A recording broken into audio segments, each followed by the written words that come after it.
All right, guys, welcome back to the channel. So today on the drive home from work, I got a text from a buddy asking, does he recommend semi-automatic shotguns or pump action shotguns for just home defense? So I figured we'd do a quick video. The answer might not surprise some of you, but for those just getting into firearms ownership and self-defense, this might be useful for you. So we're out here today, and you might notice I have both shotgun placards and rifle placards.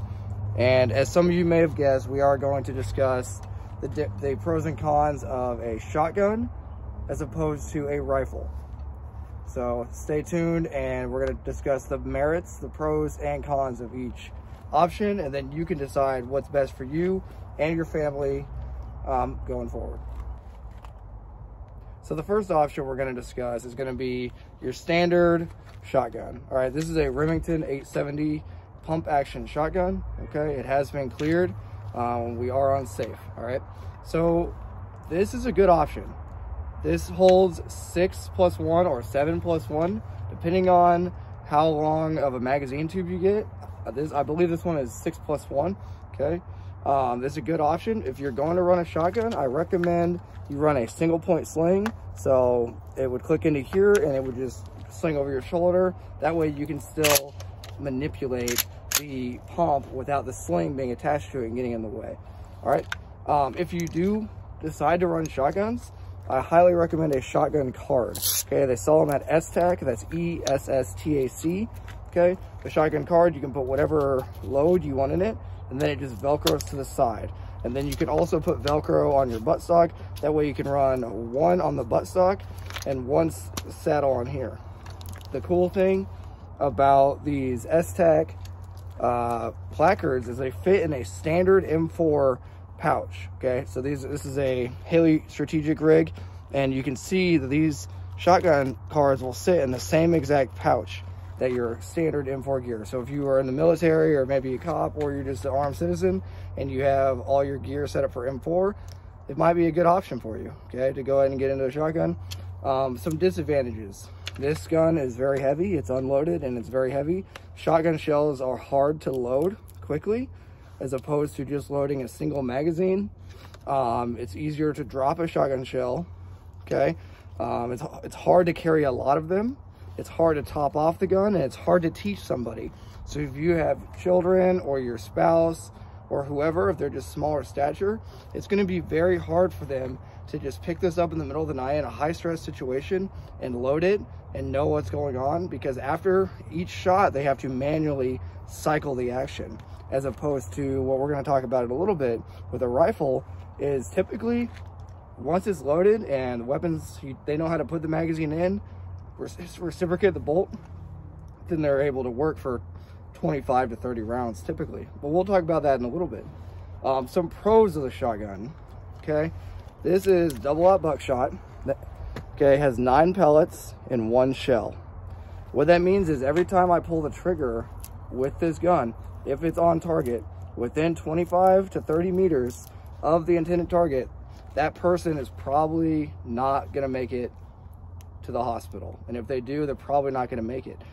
So the cool thing about a shotgun is every time, if you're using the right load at the right range, so typically good rule of thumb is within 25 meters or 30 meters with double-aught buckshot or number 4 buckshot, if you hit them and they, even if they're wearing armor plates, the back face deformation may still do the job that you want it to do. So it's an extremely devastating and extremely effective weapon. Like I said, the downsides are it's heavy, it's longer, it's going to be longer than the rifle. Okay, typically the buttstock and the furniture that comes with them, this is all Magpul aftermarket, so it's going to be the furniture that typically comes on a shotgun like this is going to be longer stock, so it's going to be harder for that untrained person to top off the gun. Okay, and like I said, it's 1 shell at a time. So just things to think about. I'm not saying rule out a shotgun, but there are other options available. Okay, and we'll talk about my recommended option next. My preferred option, I'll just go ahead and spoil it now for you, is going to go ahead and be an AR pattern rifle. The reason why I recommend an AR pattern rifle is they are lightweight, they're easy to use, okay? You can put optics on shotguns, but this one just happens to have a red dot sight, okay?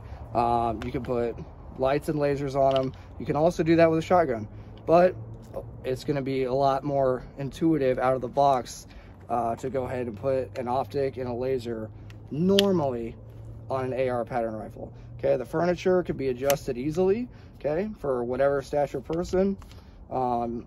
Again, you can attach whatever furniture you want to a shotgun, but generally speaking, rifles are going to come out of the box with most of the things already on them for the average person. When you talk about, okay, how many rounds do I have? Well, typically you'll have a 30-round magazine in most states. If it's legal, check your local laws. You can have a 30-round magazine. That's a lot of room, okay? And as we see in modern day, it's not just one assailant. Typically it'll be 3 to 5, okay? Not just one bad guy breaking in. So you want an option that's lightweight, that anybody can pick up, and all you have to do is put the source of feed in, reciprocate the bolt, put it on fire, and you're good to go. Okay, so this is when people ask what gun should I get for home defense, this is the first thing I tell them, okay? 5.56 does not penetrate well through barricades, so you're not gonna shoot through the whole house. With a shotgun, you will shoot through the entire house, and probably into the neighbor's house. So that's something you gotta think about is it gonna have the power to take down the intruder, but also is it going to over penetrate into a structure that we don't want and accidentally shoot the neighbor's dogs? That's not what we want. All right, so these are just things you guys got to think about when you make the decision for yourself of what option.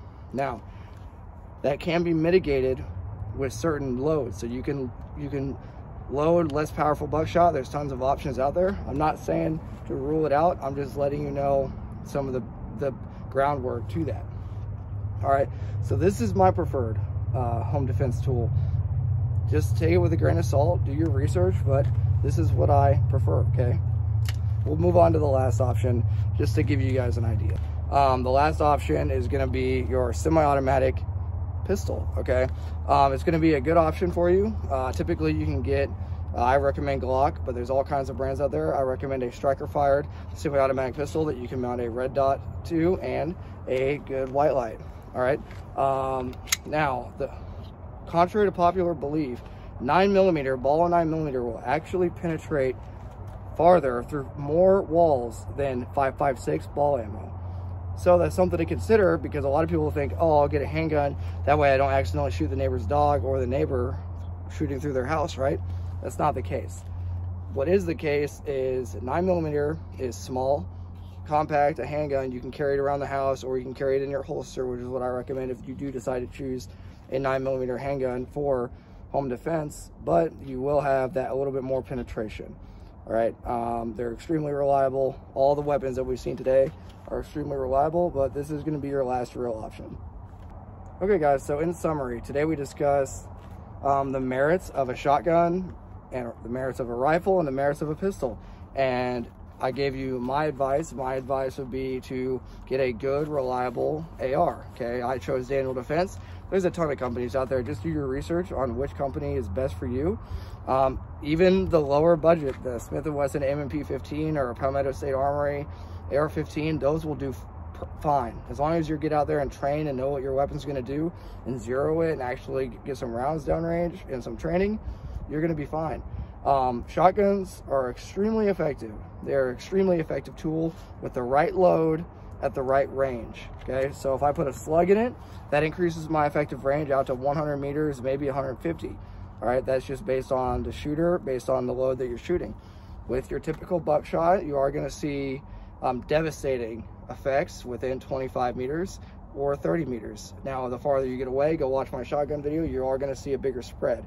And contrary to popular belief, you do still have to aim the shotgun. In home defense situations, you're gonna have to still aim it just like a rifle. It's not the magical, I pull the trigger and a wall of lead goes out everywhere. No, you will still have to aim that shotgun precisely. There are aftermarket options for all three things we talked about today, but you just gotta keep in mind, who do I live with? okay, is my husband or wife, are they gonna know how to operate all the weapons as efficiently as I can? Can they load it in a high stress situation? Can they actually hit what they're intending to aim at in a high stress situation? So just think about these things. Like I said, there's no wrong answer. It's just what's best for you. I chose an AR-15 because from my military experience, training experience, this gives me more ammo, less over penetration.